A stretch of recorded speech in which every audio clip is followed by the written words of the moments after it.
The Huaorani, also known as the Waos, are native Amerindians from the Amazonian region of Ecuador who have marked differences from other ethnic groups from Ecuador. The alternate name Auca is a pejorative exonym used by the neighboring Quechua natives, and commonly adopted by Spanish speakers as well. Auca in Quechua means savage. They comprise almost 4,000 inhabitants and speak the Huaorani language, a linguistic isolate that is not known to be related to any other language. Their ancestral lands are located between the Cura and Napo rivers, about 50 miles south of El Coca. These homelands, approximately 120 miles wide and 75 to 100 miles from north to south, are threatened by oil exploration and illegal logging practices. In the past, Huaorani were able to protect their culture and lands from both indigenous enemies and settlers. In the last 40 years, they have shifted from a hunting and gathering society to live mostly in permanent forest settlements. As many as 5 communities, the Tagaeri, the Huinati, the Onamanani, and 2 groups of the Toromanani, have rejected all contact with the outside world and continue to move into more isolated areas. Etymology. The word Huaorani means humans, or men, in Waot. Before the mid-20th century, it included only those kin associated with the speaker. Others in the ethnic group were called Huaorani, while outsiders were known by the derogatory term Kawadi. This structure duplicates the in-group-out-group naming conventions used by many peoples. It reflects a period of traumatic conflict with outsiders during the 19th and early 20th century rubber boom. Oil exploration. The name Huaorani represents a transliteration by English-speaking missionary linguists. The phonetic equivalent used by Spanish speakers is Huaorani. The sounds represented by the English and Spanish letters D, R and N are allophones in Waotedado.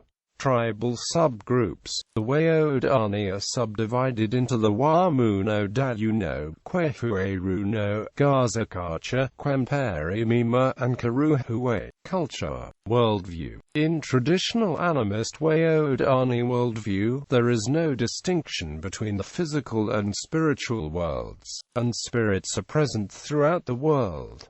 The Huaorani once believed that the entire world was a forest. The Orient's rainforest remains the essential basis of the physical and cultural survival. For them, the forest is home, while the outside world is considered unsafe. Living in the forest offered protection from being attacked and enslaved by Spanish conquistadors. Cultural deprivation from Jesuit and Franciscan missionaries and Inquisition tribunals.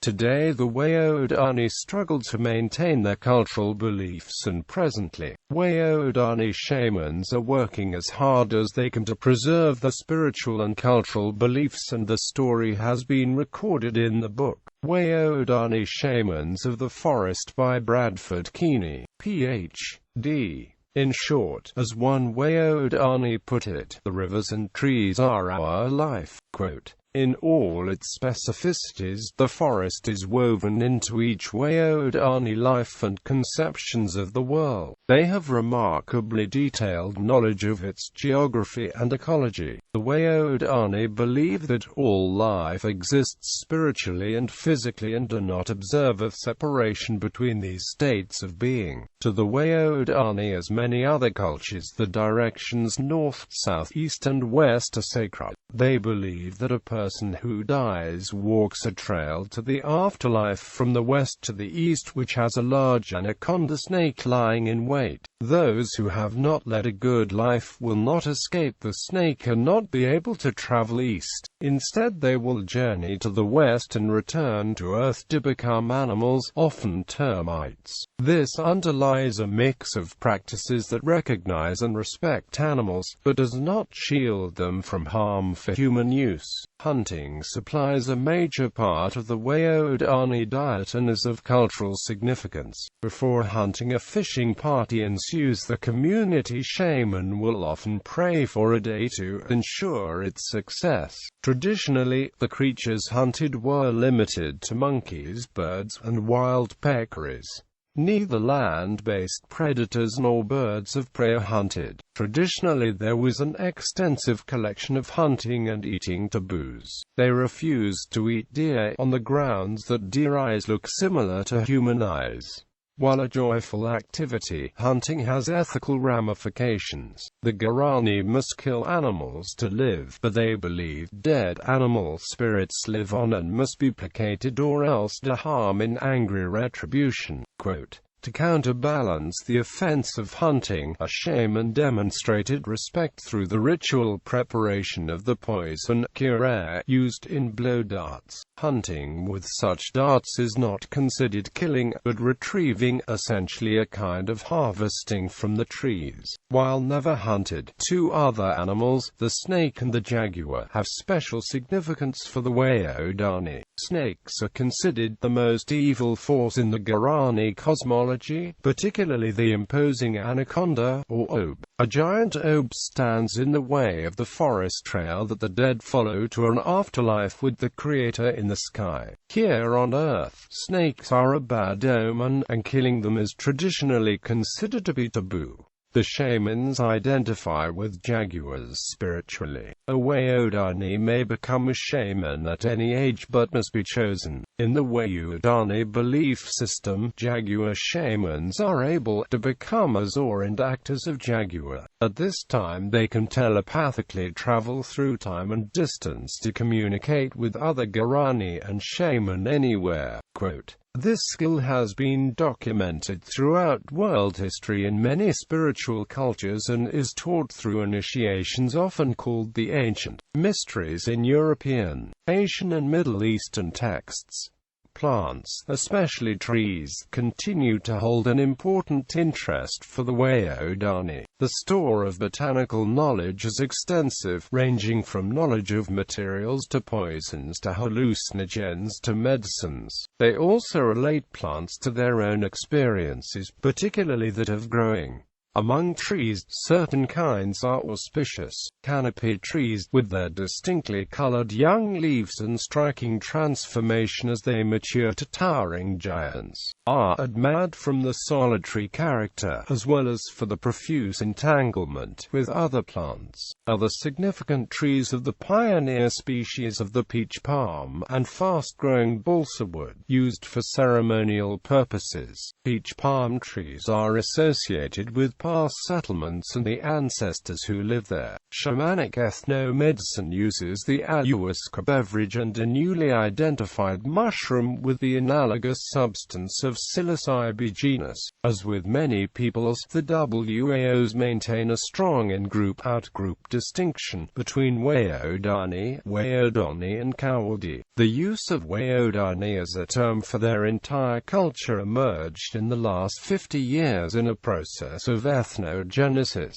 This was accelerated by the creation of ONHAE, a radio service, and a soccer league. The Huaorani notion of time is particularly oriented to the present, with few obligations extending backwards or forwards in time. The one word for future times, bani, also means tomorrow.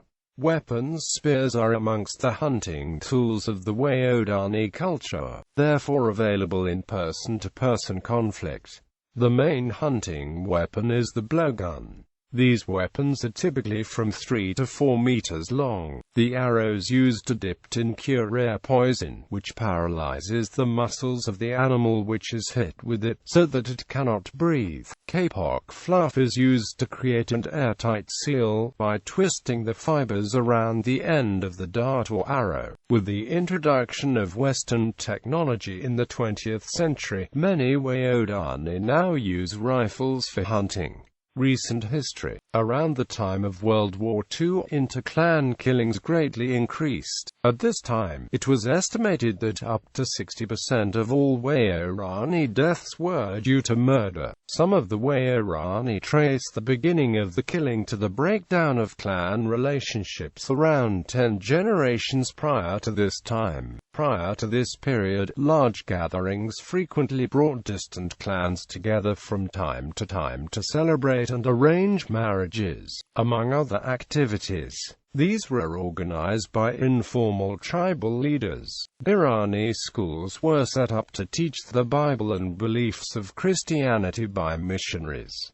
New systems of government were also introduced. As of 2012, the Huaorani have about 6,800 square kilometers of land, about one-third of their original territory. Some work with tourism companies, and others obtain education until university level. Half of the small children attend schools in Spanish, but others still spend their days living off of the land. Land rights. In 1990, the Huaorani won the rights to an indigenous reserve covering some 6,125.60 square kilometers. The protected status of Yasuni National Park, which overlaps with the Huaorani Reserve, provides some measure of environmental protection. Additionally, the government has created a protected zone to avoid contact with the taiga area. However, much of the land is illegally logged as corporations exploit these people, so forcing them onto smaller and smaller parcels.